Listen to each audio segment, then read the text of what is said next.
Okay, but leadership is when you want to build nations. Okay. And then add value to a country, development, building nations and developing countries or communities. And that's the sort of leadership that I feel like I also have that skills as well, apart from the business itself. So what's your leadership track record? I don't know if it's clearly been demonstrated to the people, but I started from just giving, which you can see from some of my foundation, like New Africa Foundation. We have managed to merge, the Christians and the Muslims to have a better relationship. We realize that communities have separated us. You go to Nima and it's just Muslims, and then you go to some part and it's just Christians, and it's like we can't merge. So my relationship with Chief Imam, when I went to him, it wasn't about going to give them goods like, okay, I've come to also present something to you, but it was for me to ask him how best we can bring this sort of young people together so we don't separate ourselves. And he liked the idea, he supported it, and then from then I started also going to the neighborhoods like Nima, Newtown, and all of these people. And I already had friends there and people who knew about me. So, some of the leadership skills started from there, going to neighborhoods and giving them food from, deaf to blind people. So mainly philanthropy, giving. Yeah, when you give, you start to get a sense of responsibility. After giving, keep giving. People would automatically assume, for instance, there are people that I've been paying their fees. They automatically call my finance department as if that I'm obliged to do it. They don't ask me, please, can you pay my fees anymore? They just call when the time is up that you have to pay. So then it's up to you to say, okay, I don't want to pay anymore.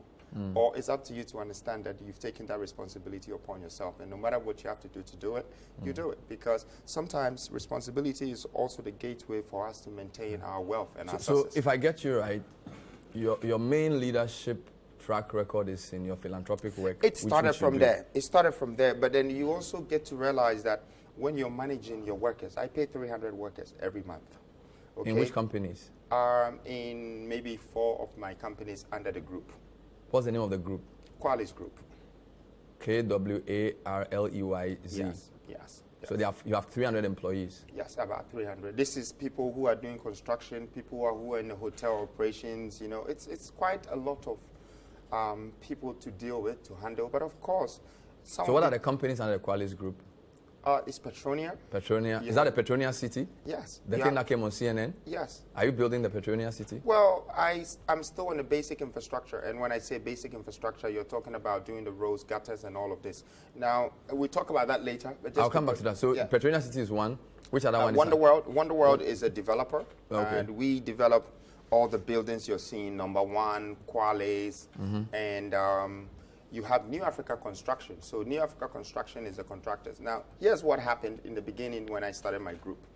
It was very difficult for a local Ghanaian to go out there, get funding for some of these things, and then after the contractor to do it and all of that. So what I did was I decided to build a group that I would contract myself. So the developer is Wonderworld. We give the contract to New Africa. And then we build it according to our pace and our time. So there's Petronia City, Wonderworld, New Africa Construction, and then there's Belfast, which is city management and property management. And then there is the New Africa Foundation, which is the CSO side. So which of them raises money? Well, Wonderworld was the one that had the ability to sell. So Wonderworld is the one that raises the finance. The development. So what our specialty is investment and development. So this is a pot that you build that you can actually create an economy of scale and still build an economy around that scale. Okay, so investment is, first of all, maybe you buy a land, for instance, and then the land becomes like a land banking if you have 2 or 3. In 2 years, maybe the land can appreciate maybe 40%. You can sell the land, and then you use the capital to go into construction. So once you sell the land, instead of going to give that money to a contractor outside, you give it to a contractor inside, which means the money is now circulating under the group. Within the same group? Yeah. So who are your principal sources of finance? Do you use debt or equity? I use more equity, a little debt. So who are your equity partners? Well, equity partners has come from mainly our land banking and our property stock. So the development that we do is just like what everybody is doing now. They start the property business and they put it on the market. Yeah, my question is, like, when you say land banking, like, you need money to build a house. Yeah. Who's your equity partner? Who's giving you the money? Is it a bank? Is it a rich person somewhere? Is it an investment partner? Is it a fund from... No. We've had banks. We've had one bank that has lent us money before, which I mentioned the last time, IFC from the World Bank. So that's debt, not equity, because that's lending you money. Yes, but then they didn't lend us the money for the whole building. They gave us a part of it. So do they own parts of the building? No, because that's so it was debt? Yeah, it was debt. I see. So who are your equity partners? Equity partners, you mean that the owner, the stake of it? Yes. We are.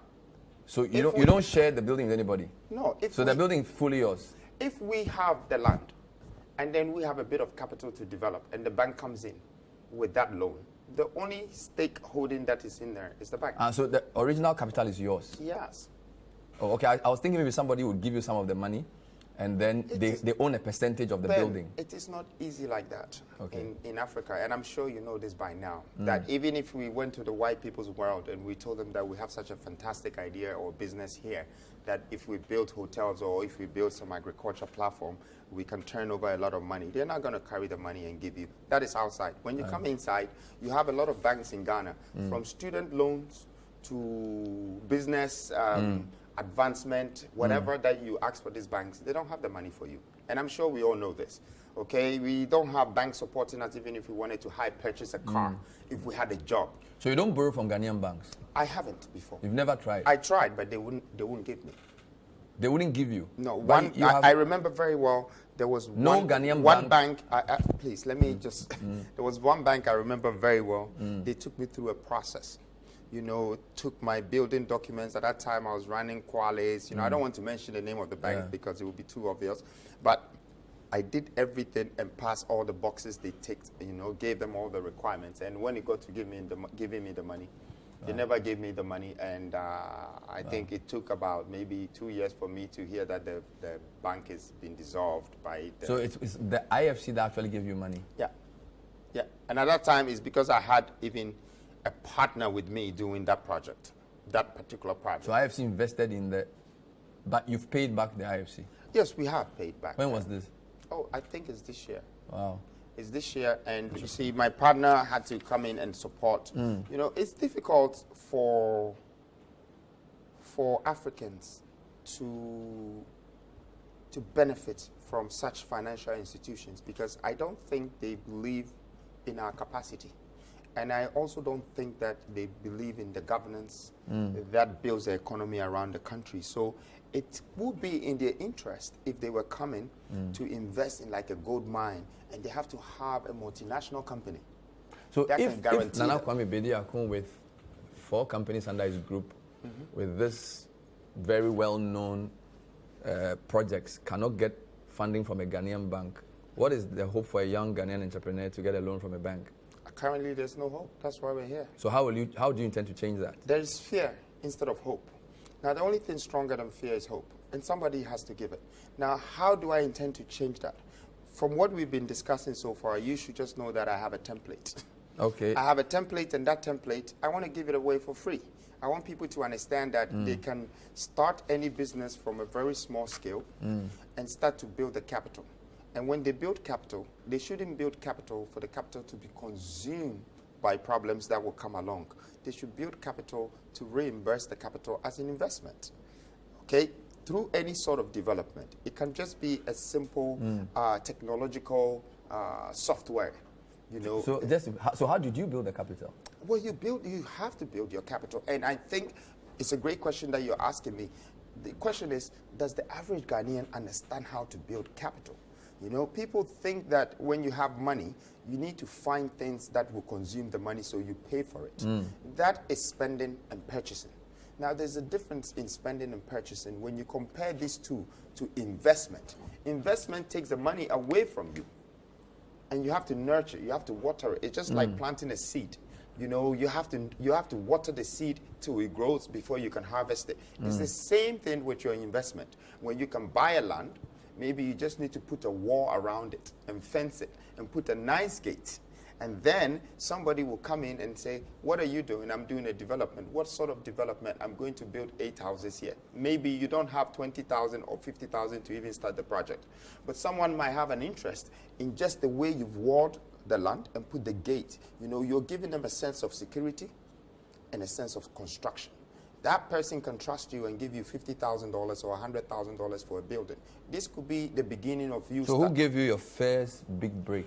Because most people who are successful, when you ask them, they'll tell you the story around the first business they did, maybe a friend or family, somebody lent them some money and they turn it around. How did you, because you have a lot of properties, you're seen to be very wealthy. Where did you get your first capital from? My first capital was from the 2 houses I built on one land. Now, I bought the land. Before I would go into real estate, I rented a nightclub. And then in 3 weeks, people had come from London. This was the beginning of 2002. That's when I was introducing lifestyle in Ghana. At that time, there was nothing like the year of return. I started this in 2002. You can go back in the records and check. The club was called Temptations. And I invited people from Holland, London, and America. And that's because I didn't want to stay in Ghana alone. I had just come from London. And the place that I rented, my capital at that time was 20,000. My main capital that I had made in London from telecommunication and scraps, I had invested in Hawaii. It was £1 million. And the money I brought to Ghana is what I did the club with. But when I did the club, I made $75,000. And that $75,000 is what I used. Oh, so you brought money from London? 20,000. $20,000? Pounds. And that's what I invested in renting the space and doing a nightclub, inviting people, you know. £20,000? Yes. In 2002? 2002. Well, I thought you were supposed to be... I came in 2001, but 2002 is when I did the club. But you're supposed to be in school, because I know you went to Accra, you went to Apam, and then you went to UK. You went to study in the UK. But why would I be in school when I came from So England? you were working in the UK? I was working for myself. So the first £20,000 you made, you brought it to Ghana? It's not the first £20,000 I made. The first money I made in England altogether was $1 million. How old were you? I was 21. You were 21? Yes. You made £1 million? Yes. In London? Yes. Working for which company? I was working for myself. My company was GTU, Global Telecommunications and Utilities, Wow. and I was selling scraps. So it's not You were like... working for yourself? Yes. In London? Yes. And you made $1 million? Yes. Age 21? Yes. I had my own office in Walthamstow. Wow. And I had 2 employees. So I've been responsible for people for a long time. $1 million? Yeah, pounds. £1 million? Pounds. In 2001? Yes. That's incredible. Well, people should really follow my track record because, you know, I started investment at a very young age. And what happens when you invest in things, the money goes away, so you feel like you're broke again. It makes you more hungry, you know, to work harder.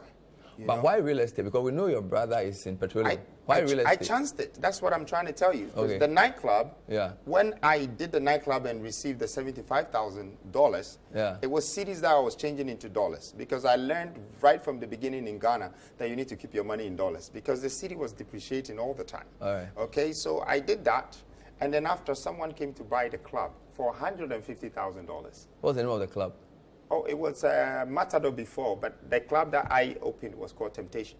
So Temptation. I used to go, where is this? in Osu. That's where Citizen Coffee is today. Oh, Kofi.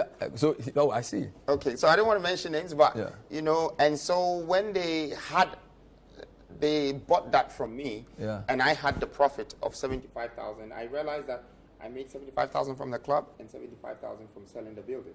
Wow. And I had to decide which one I wanted to do. Whether do I go doing club or do I go trading in buildings? So I checked the many nights of boxes of money. I had to drive home, and the next day I had to go and change it. And this one was just one check.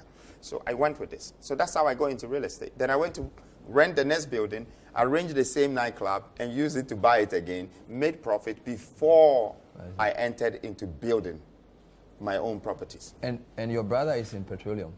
Yeah, he's been in petroleum for a long time. That's Kwame Bediako. Kweku, He's yeah. older than you. Oh, much older. Much older. Yeah. Does he invest in your business? No. My brother... Are you business partners? No. I think that, you know, my lifestyle is very different from my brother. He's very modest, very cool in his corner. You know, I'm very vibrant. You know, I'm like, you know... Did you go to the same schools? No. Where did he go to school? He went to Motown, at Chimoto Secondary School. 1 to upper 6? No, I think he went to Kwabotwe after. You know? And you went to Accra and Apam. Yes. Did you work together in London? No, my brother never lived. You never lived in London. No. So which of you has more money? Oh, please, I would never want to look at that. But I think my brother is extremely successful. I respect his wealth, and he motivates me, you know. So that's Chase Petroleum? Yeah, Chase Petroleum. Kwame Bediako. Yes, he motivates me. I feel like, you know, Ghanaians feel like we should be in competition.